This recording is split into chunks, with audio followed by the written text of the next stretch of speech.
होली के संबंध में आप सब जानते तो हो, लेकिन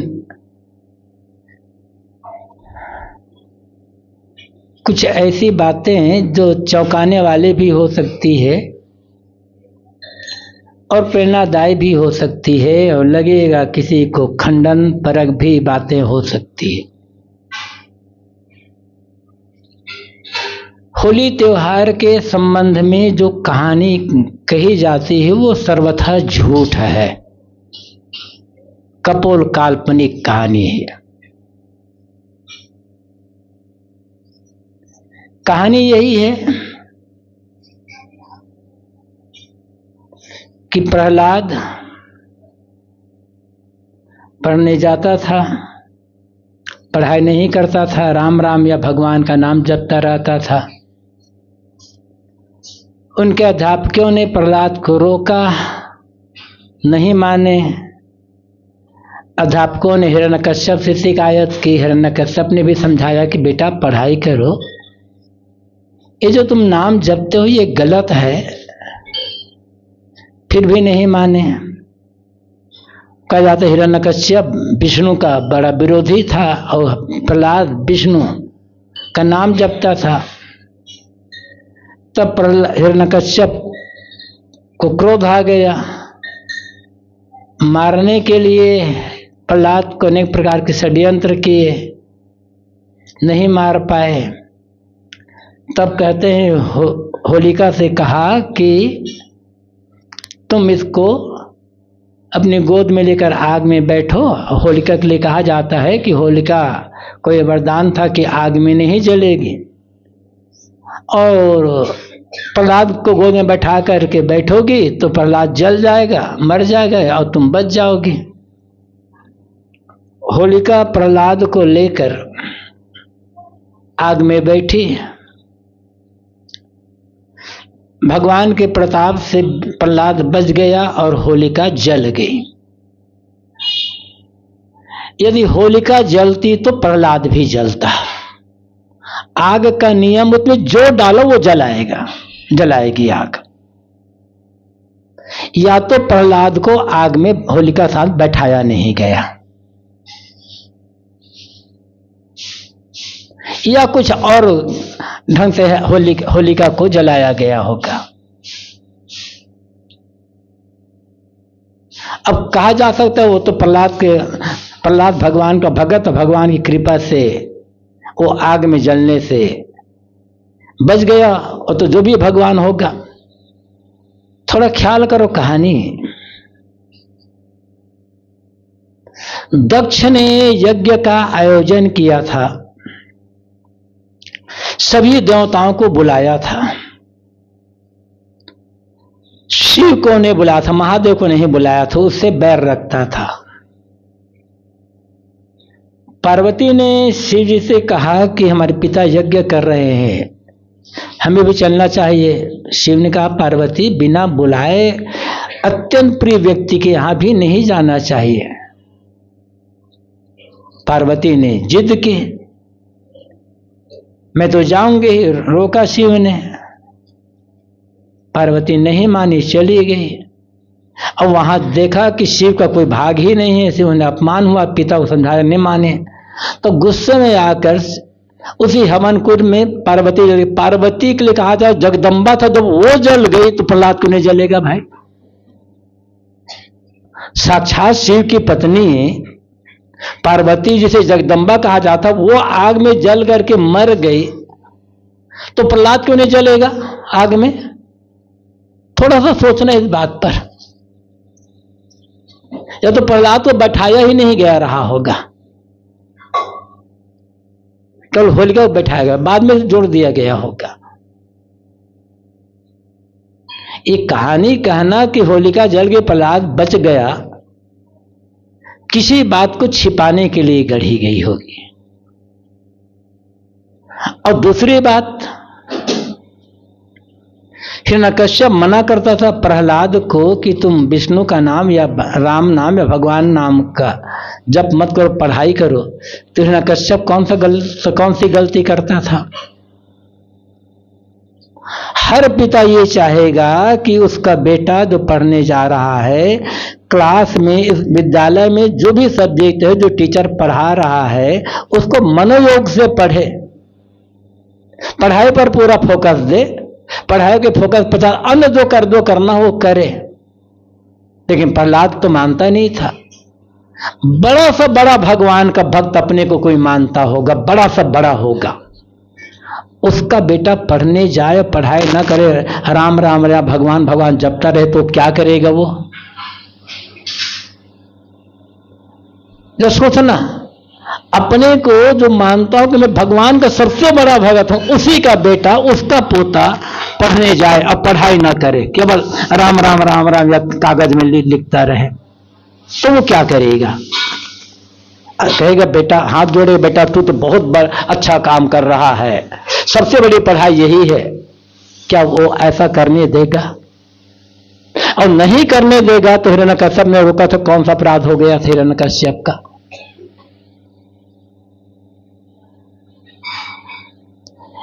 एक बात सोचनी है,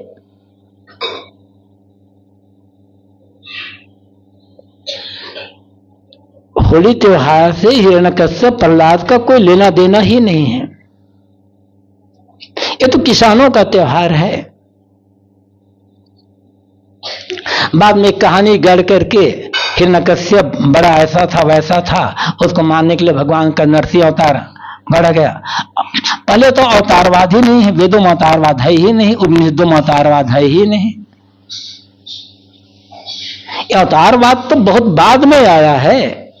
और जब अवतारवाद की कहानी गढ़ी गई और 4 अवतार जो माने गए, उसमें पहला अवतार, जब शुरुआत में 4 अवतार माने गए हैं, मत्स्य, कूर्म, वामन और नृसिंह,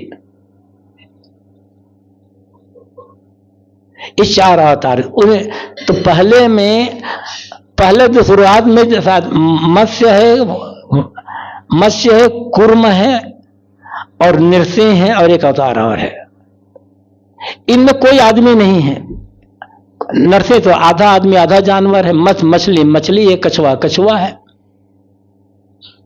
आदमी कोई है ही नहीं अवतारवाद की कहानी में। ये तो बराह अवतार, ईश्वर है, इनमें तो कोई आदमी ही नहीं है। राम परशुराम को जो कहा जाता है ये आदमी है। तो जब अवतारवाद की कल्पना विकसित हुई तब ये कहानी गढ़ी गई और जोड़ दिया गया। पूरा काल में ऐसा था,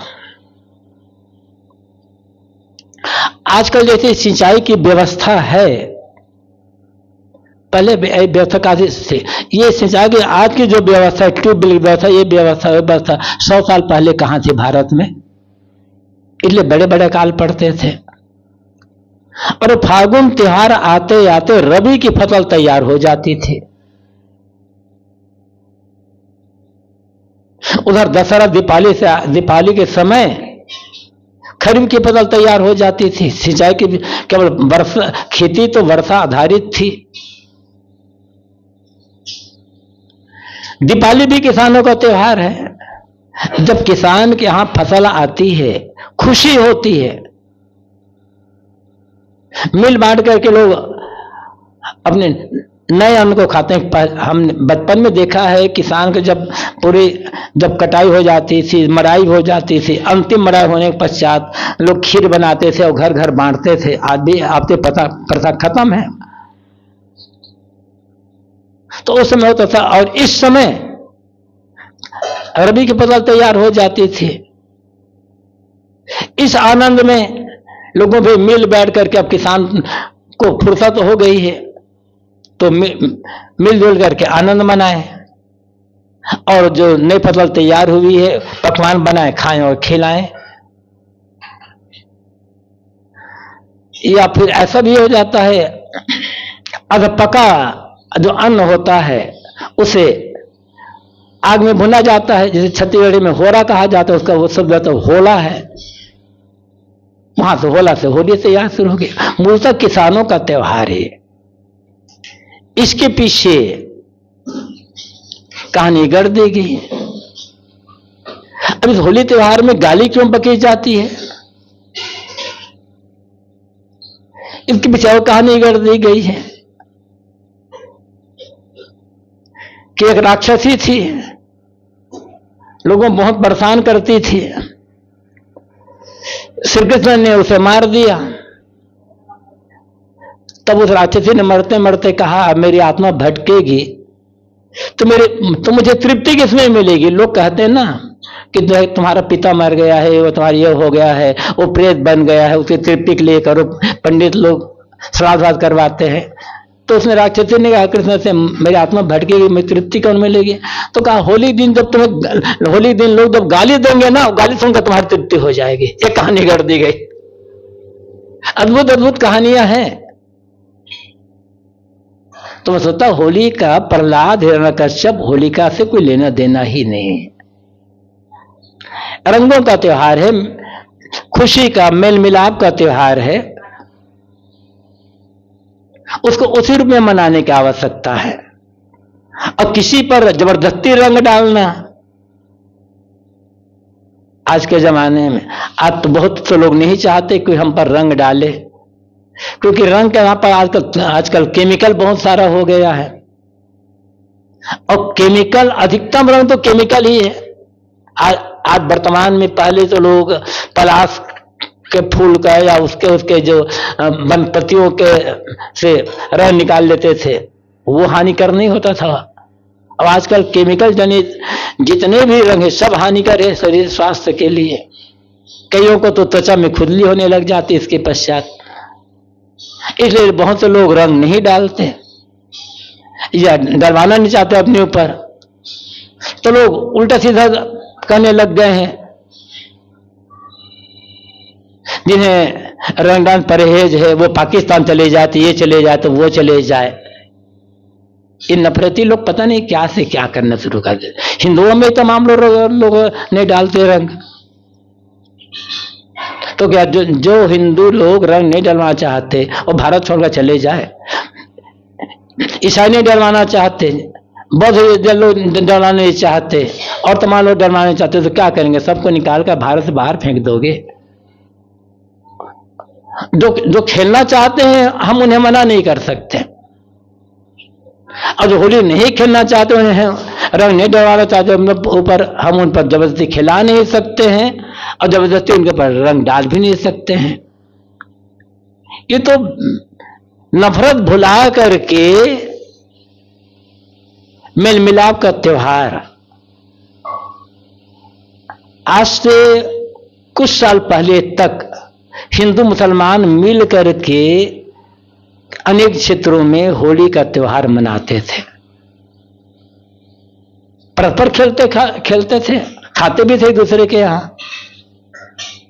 तो ये जो त्योहार है खुशी का त्योहार, उसे खुशी रूप में मनाया जाए, मेल मिलाप, प्रेम भावना, मैत्री भावना विकसित करने के लिए मनाया जाए, तब इसकी सार्थकता है।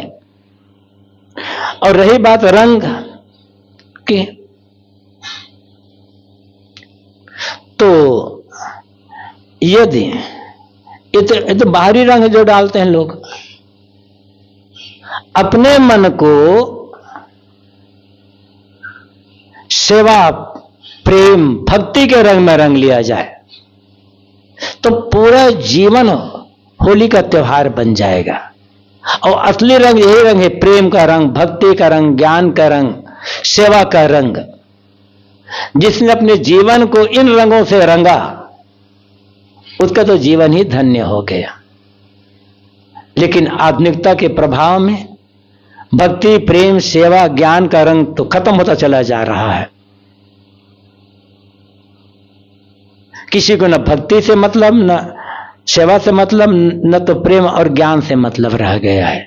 स्वार्थ भावना बढ़ती चली जा रही है, और स्वार्थ भावना जितनी बढ़ेगी भक्ति भी घटेगी, सेवा भी घटेगी, प्रेम तो घटेगा ही घटेगा।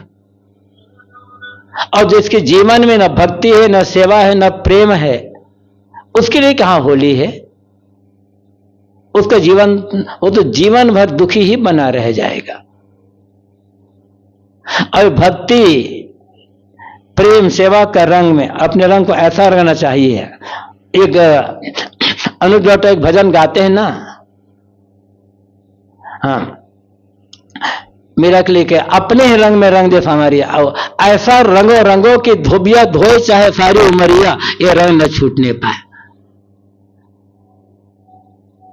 तो भक्ति सेवा प्रेम रंग में ऐसा रंगे कि किसी भी परिस्थिति की आने पर, चाहे कैसा दुखद परिस्थिति आ जाए, संकट से संकट की परिस्थिति आ जाए, फिर भी भक्ति प्रेम सेवा का रंग न छूटा यदि, तो पूरा जीवन कृतार्थ हो जाएगा। तब होगा कि पूरा जीवन होली का त्योहार बना। ये संदेश है इसके पीछे, लेकिन इस संदेश को हम लोग भूल गए। कहानी बस कहते सुनते, कहानियों के पीछे भागे, कहानियों के मर्म को समझने का प्रयास नहीं किया गया। कहानी तो होता क्या है, लोगों के मन में एक दृढ़ता दिलाने के लिए कि लोगों के मन में थोड़ी धार्मिक भावना बढ़े, इसलिए कहानियां गढ़ दी जाती है। लेकिन वो कहानियां पल्ले पड़ जाती है, संदेश पीछे छूट जाता है। और कहानी सच्चाई है या झूठाई है, कोई लोग इतना खोज करना ही नहीं चाहते। और अनेक प्रदेश ऐसे हैं भारत में जहां होली के त्योहार लोग नहीं मनाते, बस घर जाकर बैलेंस रंग तो डालते नहीं हैं। तो ऐसे क्षेत्र हैं आप भारत में ही, अब 2-4 घंटा घूम कर आ जाओ, कोई आदमी आपके बिना चाहे आप पर रंग नहीं डालेगा। ऐसे भी क्षेत्र हैं, वहां बहुत से लोग तो रंग खेलते ही नहीं हैं। तब क्या वो लोग होली नहीं मनाते? उनका अपना ढंग है मनाने का, हमारा अपने ढंग है मनाने का। हमारा जो ढंग है वो ढंग से जो नहीं मनाते वो गलत करते हैं। ये सोच गलत है। हमारे हिसाब से हमारा ढंग सही तो उनके हिसाब से उनका ढंग सही, हमारे हिसाब से वो गलत उनके हिसाब से हम गलत, तो हम भी गलत हो गए, वो भी गलत हो गए। गलती को लेते रहेंगे ना तो गलतियां ही हाथ आएगी, और गलतियां जितनी हाथ आएगी, गलतियों पर जितनी दृष्टि जाएगी, उतना ही द्वेष बढ़ेगा, नफरत बढ़ेगी, बैर भाव बढ़ेगा। और द्वेष नफरत बैर भाव बढ़ने का मतलब समाज का बिखराव होना। आवश्यकता समाज को बिखेरने की नहीं है, समाज को जोड़ने की है। और ये प्रेम सेवा भक्ति भाईचारे का रंग जब होगा तब समाज जुड़ेगा, तब समाज संगठित होगा, और समाज संगठित होगा तब हमारा देश आगे बढ़ पाएगा। नफरत फैलाकर द्वेष फैला करके हम देश को आगे नहीं बढ़ा सकते। विभिन्न विचारधारा के लोग रहते हैं, विभिन्न मान्यता, विभिन्न विश्वास, विभिन्न संस्कृतियों के लोग रहते हैं। सबका अपना अलग त्योहार है, सबकी अपनी अपनी अलग रुचियां हैं। कैसे हम सबको एक कर सकते हैं? लेकिन प्रेम जब होगा, सेवा और भक्ति की भावना जब होगी, और भाईचारा को जब श्रेय दिया जाएगा, तब एक हो सकते हैं। और त्योहार जो आते हैं ना, ये संदेश देने के लिए ही आते हैं। हर त्योहार एक समता, एकता, भाईचारे का संदेश लेकर के आता है। इस पर हमें जोर देने की आवश्यकता है। दूसरी बात मैं कह रहा था कि श्री कृपाशरण साहब जो भजन गा रहे थे, शुभ कर्म करते हुए दुख भी अगर पा रहे। अनेक लोग शिकायत करते हैं, हम तो भक्ति करते हैं, दान धर्म करते हैं, परोपकार का काम करते हैं, जानबूझकर हम किसी के साथ गलत व्यवहार नहीं करते, दूसरे को तकलीफ नहीं देते, इसके बाद भी हमारे जीवन में दुख क्यों आ रहा है? कहा जाता है कि जैसा करोगे वैसा भरोगे, जो बोओगे वो काटोगे। तो हमने कोई इस जीवन में तो जानबूझकर पाप कर्म नहीं किया, फिर भी हमारे जीवन में संकट क्यों आ गए? ये दुख क्यों आ रहा है हमारे जीवन में? अनेक लोगों का ये प्रश्न होता है।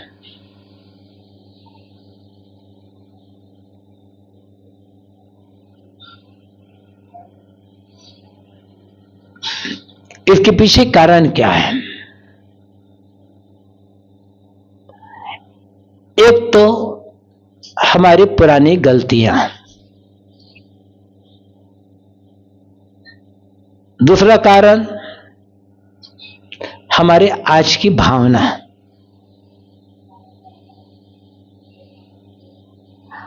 हम इस जीवन में जब से हो संभाला तब से जानबूझकर तन मन वचन से कोई गलत काम नहीं किया, जो किया अच्छा किया, ठीक है। फिर भी जीवन में दुख क्यों आया, संकट क्यों आया? तो पुनर्जन्म सिद्धांतानुसार हमारा ये जो जीवन है एकाएक खड़ा नहीं हुआ है, इसके पीछे कर्मों की श्रृंखला है। हम मानते हैं हमारा वर्तमान जीवन हमारे पूर्व कर्मों के संस्कारों के अनुसार मिला हुआ है, और कोई भी मनुष्य का जन्म आता है तो केवल शुभ कर्म से नहीं होता, और केवल अशुभ अशुभ से नहीं होता, पाप पुण्य मिश्रित संस्कारों से जन्म होता है। हाँ, इतना हो सकता है कि किसी के जीवन, किसी का जो संस्कार है उसमें पाप कर्मों संस्कार ज्यादा हो, किसी में पुण्य कर्मों संस्कार ज्यादा हो, ऐसा हो सकता है। लेकिन केवल पुण्य से या केवल मनुष्य ही या केवल पाप ही पाप से मनुष्य का जीवन नहीं मिलता है। पाप और पुण्य दोनों कर्मों के संस्कार रहते हैं, और उसमें हमारे पाप कर्म संस्कार प्रबल हैं।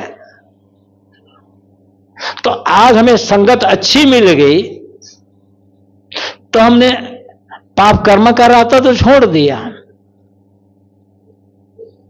हम धर्म भक्ति परोपकार सेवा के रास्ते पर चल रहे हैं। लेकिन पिछले जो हमने बीज बोया है पाप कर्म, वो भी तो आएगा ना समय से।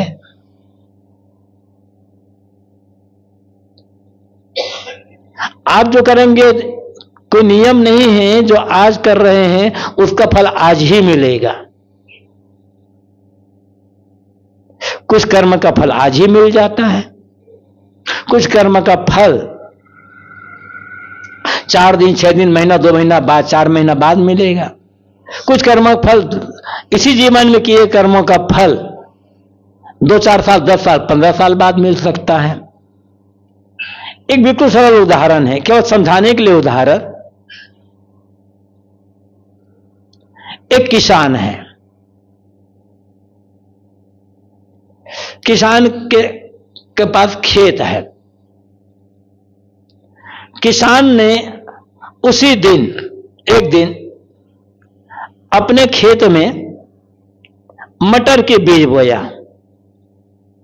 मटर के बीज बोने पश्चात उन्होंने वहीं पर गेहूं का बीज बोया।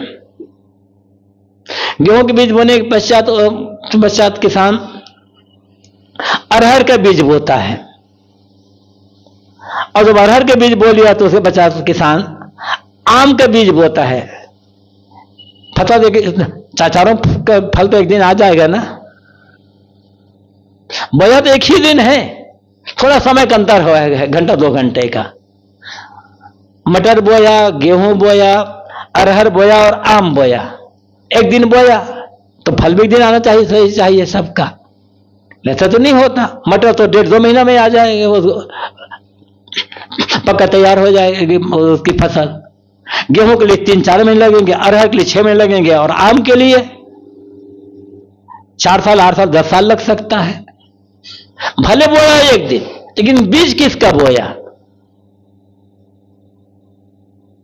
और बीज बोते समय भावना क्या रही है? किसान ने सोचा था बीज बोते समय ये मटर बो रहा हूं, 1.5 महीने तैयार हो जाएगी, मुझे भी खाने को मिलेगी मटर, और बाजार में बेचूंगा तो अन्य चीजें खरीदने को हो जाएंगे। और जब मटर से जो पैसा प्राप्त होगा वो खत्म होते होते गेहूं की फसल तैयार हो जाएगी, और गेहूं खाएंगे तब तक, जब हो जाएगा तब तक कुछ दिन में उसके पश्चात अरहर की फसल तैयार हो जाएगी। और आम तो भले मैं नहीं खा रहा हूं आम, हो सकता है आम का फल मैं ना खा पाऊं, लेकिन मेरे पूर्वजों ने आम का पेड़ बोया था, मैं खा रहा हूं, तो ये आम का पेड़ का फल मैं नहीं खाऊंगा तो मेरे बच्चे या बाद में आने वाली पीढ़ी खा लेंगे। भावना भी तो होती है ना सबका। ऐसे ही हम जो कर्म करते हैं उसका फल एक ही दिन में आ गया ऐसा कोई जरूरी नहीं है। भले हमने पिछले जन्म में किया गलत कर्म या शुभ कर्म, उसका फल आज मिल रहा है, और आज का नहीं उसका आगे मिल जाएगा। दूसरी चीज, हम इस जीवन में परोपकार के काम तो कर रहे हैं, सेवा भी कर रहे हैं, सहायता भी कर रहे हैं, और दूसरे भी धर्म के काम कर रहे हैं। काम करते समय भावना कैसी है हमारी? लोग कहते हैं हमने सेवा की, हमारे जीवन में संकट आ गया। शुद्ध भावना रख करके कर्म करने वाले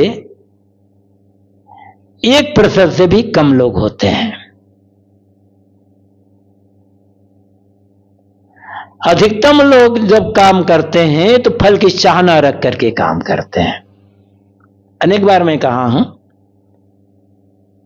कोई आदमी बीमार पड़ा, चाहे परिवार के लोग ही बीमार पड़े या रिश्तेदार में या पड़ोसी या कोई भी आदमी बीमार पड़ा, तो बहुत से लोग कैसे कर सोचते हैं, भाई हमारे परिवार के लोग हैं जैसे हैं, ये बीमार पड़ गए, पड़ोसी बीमार, रिश्तेदार बीमार पड़ गए हैं, चलो आज इनकी सेवा कर दे ताकि समय से हमारी सेवा करे। उसी समय आपने बीमारी को निमंत्रण भेजा, उसी समय, क्योंकि उस बीमार व्यक्ति को सेवा की आवश्यकता क्यों पड़ी है? चूंकि बीमार है। और आप कहते क्या हो, सोचते क्या हो, इसकी सेवा कर दे ताकि समय से हमारी सेवा करे, मतलब समय से मैं बीमार पड़ूं ताकि मेरी सेवा करे। अनकॉन्शियस माइंड से आपने बीमारी को निमंत्रण भेजा है, वो तो आएगी ना जीवन में। और तब कहते हैं हमने अनेक बीमारों की सेवा किया, हम भी बीमार पड़ गए। इसलिए बीमार पड़े कि आपने अचेतन मस्तिष्क से बीमारी को निमंत्रण भेजा, सोचा है ताकि मेरी भी ये सेवा करे, तो उनको सेवा का अवसर तब मिलेगा जब खुद बीमार पड़ोगे। सेवा किया, अच्छा किया, लेकिन सेवा करते समय भावना आपकी गलत हो गई थी, तो करना क्या चाहिए? ये बीमार है, मैं स्वस्थ हूं, एक मनुष्य होने के नाते मेरा कर्तव्य है, मेरा धर्म है इसकी सेवा करना, मुझे नहीं चाहिए। इस कर्तव्य रूप से सेवा करें, भावना शुद्ध रखिए ताकि समय मुझे सेवा मिले। ये भावना रखोगे तो निश्चित है संकट आएगा, न बीमारी आएगी तो कुछ दूसरा संकट आएगा या कुछ और भी आएगा। सिर्फ एक कर्तव्य समझ करके, हम मनुष्य हैं और मनुष्यता का धर्म है दिन दुखी लाचारों की सेवा करना। तो इससे क्या होगा? भावना शुद्ध होने से आपका मन अच्छा बनेगा, संस्कार अच्छा बनेंगे, उस करते समय आपको प्रसन्नता मिलेगी और आप संकट से बचे रह जाओगे। इसके बाद भी आ जाए संकट तो पिछले पाप कर्मों का भुगतान वो भुगता रहे। ये समझ लो भाई, चलो मैंने कभी पाप कर्म किया था, उसके फल के रूप में ये संकट आया है। दो दृष्टि है लोगों की, दोनों में से एक दृष्टि को अपना लिया जाए तो बड़ा सा बड़ा संकट आदमी को तोड़ेगा नहीं, आदमी दुखी नहीं होगा। दो दृष्टि है। एक दृष्टि क्या है, जो करता है ऊपर वाला करता है, जो करता है अच्छा करता है, भगवान की मर्जी है भाई। दूसरी दृष्टि क्या है, हमारे जीवन में जो होता है हमारे कर्मों के अनुसार से होता है। अब यदि किसी को भगवान पर विश्वास है, मानता है कि भगवान है और भगवान जो करता है अच्छा करता है, जो हो रहा है उसी की कृपा से हो रहा है, तब यदि कोई संकट आ गया जीवन में, बड़े से बड़ा संकट आया भयंकर, समझ लो इसमें ये संकट जो आया है भगवान की मर्जी से आया है और हो सकता है इस संकट में मेरी कोई भलाई हो, भगवान मेरी कसौटी कर रहा हो, भगवान मेरी परीक्षा ले रहा हो, इसके पीछे भगवान को कोई न्याय होगा जिसमें मेरी भलाई होगी। क्योंकि आप भगवान पर विश्वास करते हो तो ये भी मानोगे आपका भगवान आपसे ज्यादा होशियार, बुद्धिमान और ज्ञानी है। भगवान जैसे ज्ञानी तो नहीं हो ना। तो भगवान जानता है कि मेरी भलाई किसमें है, अब भगवान यही करेगा जिसमें मेरी भलाई है। ये सोच लो, बड़ा से बड़ा संकट आपको तोड़ेगा नहीं, रोएगा नहीं, यदि भगवान पर विश्वास है तो। और संकट आया और रोने लग गए, मतलब किसी भगवान पर आपका विश्वास नहीं है। फिर बाहर से झूठे कहते हो हम भगवान के बड़े भगत हैं, भगवान की मर्जी से हमारा जीवन हो रहा है, बस ये जबानी ज्ञान है, अंदर से विश्वास इस पर नहीं है। यदि विश्वास होता तो बड़े से बड़े संकट आने पर रोगे नहीं, दुखी नहीं हो, चिल्लाओगे नहीं। ठीक है भगवान तेरी मर्जी, जिस हाल में रखना है रख ले, क्योंकि तू जानता है कि मेरी भलाई किस में है। एक फकीर था, एक गांव के बाहर एक झोपड़ी में रहता, झोपड़ी भी टूटी हुई, फकीर के कपड़े भी परा फटे हुए, संपत्ति के नाम पर कुछ नहीं, मिट्टी का एक ठिकरा, हंडी, मिट्टी की हंडी टूट जाती है, उसका जो ठिकरा जो बचा रहता नीचे का हिस्सा, वो मिट्टी का प्याला कह लो, चलो एक प्याला में मिट्टी का प्याला, और कुछ नहीं उसके पास, और बड़ा प्रसन्न रहता था और कहता था मेरा खुदा जानता है कि मुझे क्या आवश्यकता है और मेरी हर आवश्यकता मेरा खुदा पूरा कर देता है। ये कहता था, एकदम मगन रहता था, किसी ने उसे देखा नहीं, टूटी हुई झोपड़ी, फटे पुराने कपड़े, मिट्टी का एक प्याला, बस ये उसकी संपत्ति। गांव में बड़े बड़े धनवान लोग रहते थे, सोते थे, ये फकीर के पास कुछ भी नहीं है और हमेशा आनंद, कभी इसको दुखी देखा नहीं, शिकायत देखा नहीं, हमेशा कहता है कि मेरी हर आवश्यकता मेरा खुदा पूरा करता है, वो जानता है मुझे क्या चाहिए। और हमारे पास इतना है, हम दुखी रहते हैं। आखिर फकीर की खुशी का राज क्या है?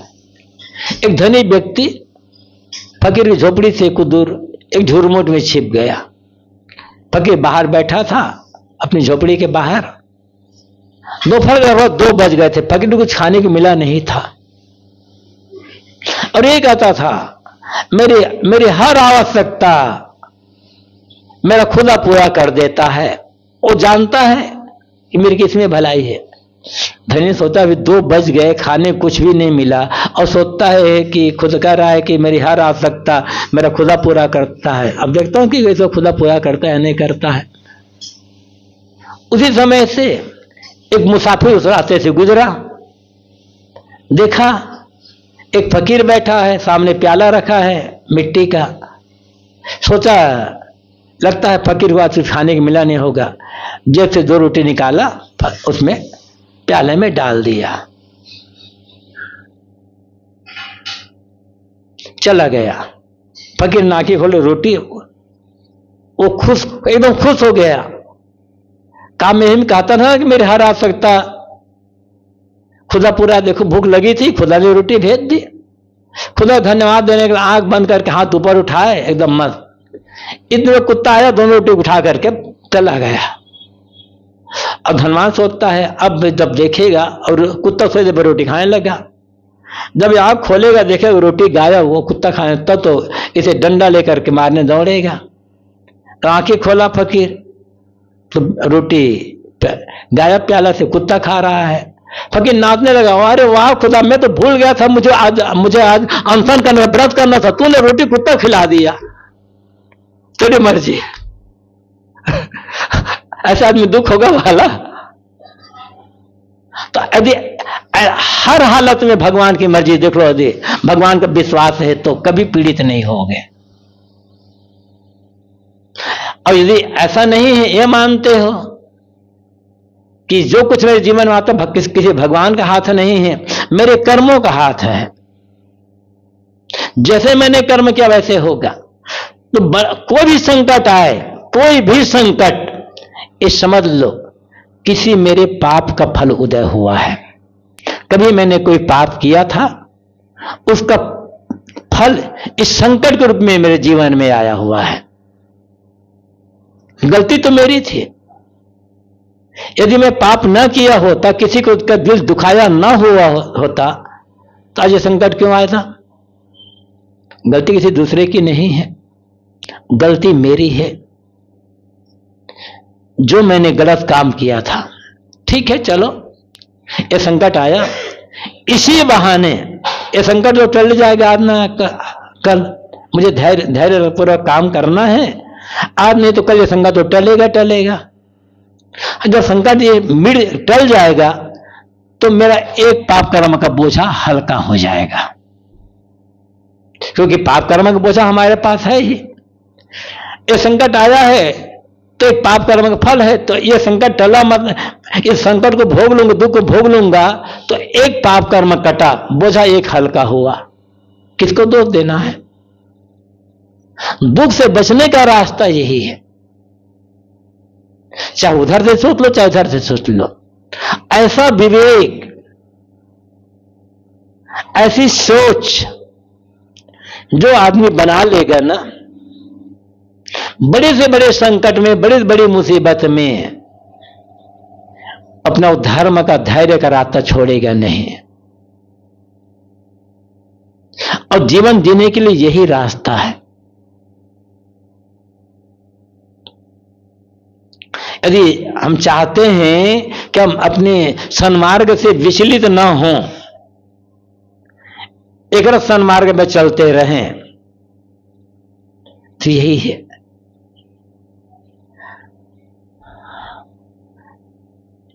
हम भक्ति करते हैं, धर्म का काम करते हैं, साधना का काम करते हैं, इनकी कसौटी संकट के समय ही होगी।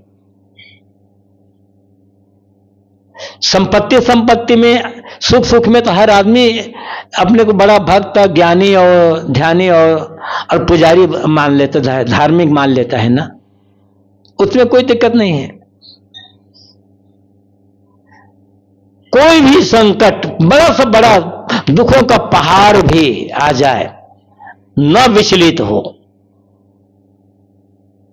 जो सन्मार्ग, उसको छोड़ो मत। ये है धर्म और भक्ति की कसौटी। और ऐसा जो हो जाएगा, अपने मार्ग से विचलित नहीं होता, जीवन उसी का चमकता है। बाकी तो खाते पीते सब मर जाते हैं। और जिनको लोग, दुनिया के लोग भगवान मान करके, महापुरुष मानकर, संत सद्गुरु मानकर पूजा करते हैं, उनके जीवन को देखो। बड़ा सा बड़ा संकट, बड़ा सा बड़ा तो पूरी दुनिया विपरीत हो गई, लेकिन उन्होंने अपने सच्चाई का रास्ता छोड़ा नहीं। परिणाम क्या हुआ? चमक गए, वो पूजनीय हो गए। सोना जब आग में तपाया जाएगा तभी निखरेगा,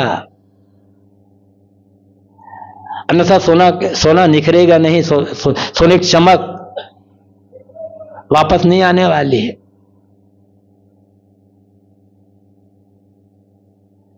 तो शुभ कर्म करते हुए दुख भी अगर पाप पा रहे, पिछले पाप कर्मों का भुगतान वो भुगता रहे। धर्म, परोपकार, सेवा, भक्ति, सत्य के रास्ते पर चलते हुए भी यदि दुख आ रहा है तो समझना होगा कि मेरे किसी पाप कर्म का फल ये है, इसलिए मुझे किसी को दोष नहीं देना है। सबके लिए अपने मन में हित कामना रखना है। सबके लिए, भले हम उनके साथ मैत्री का व्यवहार न कर पाए, लेकिन मैत्री की भावना रखना होगा। ये अपने चित्त को, अपने मन को शुद्ध करने के लिए है, और साथ साथ दूसरों के प्रति मन में जो द्वेष, बैर, क्रोध का भाव आता है, उनसे बचने के लिए। अब ये इसलिए नहीं है, हकीकत भी यही है। तो करने, गलतियों से बचते रहिए।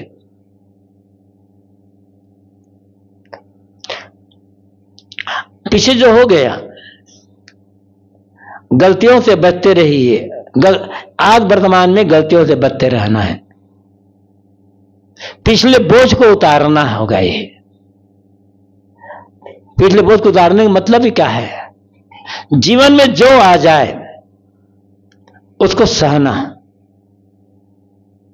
और वर्तमान में इतनी सावधानी से जीवन जीना कि हमसे जानबूझकर कोई गलती ना होने पाए। आगे मत उठाइए पिछले बोझ को, उठाइए। अब आगे कोई बुरा कर्म ना करो, पिछले बोझ को उतार डालो। बोझ को उतारने का मतलब क्या है? वही सहन करना, शांत रहना, दुखी ना होना, ये बोझ को उतारना है। और आगे नहीं उठाना मतलब फिर से गलती नहीं करना। इसलिए कहा, उसको साफ कर दिया गया, गलतियों से बचते रहिए, जिंदगी गुजारिए। गलतियों, इतनी सावधानी से जीवन जिए कि जानबूझकर कोई गलती ना होने पाए। अनजान में गलती हो सकती है, अनजान में भी गलती सुधर जाएगी। जानबूझकर की गई गलती जल्दी सुधरती नहीं है, क्योंकि गलती जानबूझकर की गई है। तो ये चार पंक्तियां, शुभ कर्म करते हुए दुख भी अगर पा रहे, पिछले पाप कर्मों का भुगतान वो भुगता रहे,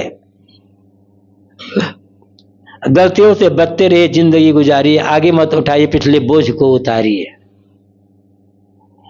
जीवन को सही ढंग से जीने के लिए सावधानी है, दूसरों पर दोषारोपण करने से बचने के लिए सावधानी है, जीवन पर्यंत धर्म और धैर्य के मार्ग में रहने के लिए एक चेतावनी है, प्रेरणा है,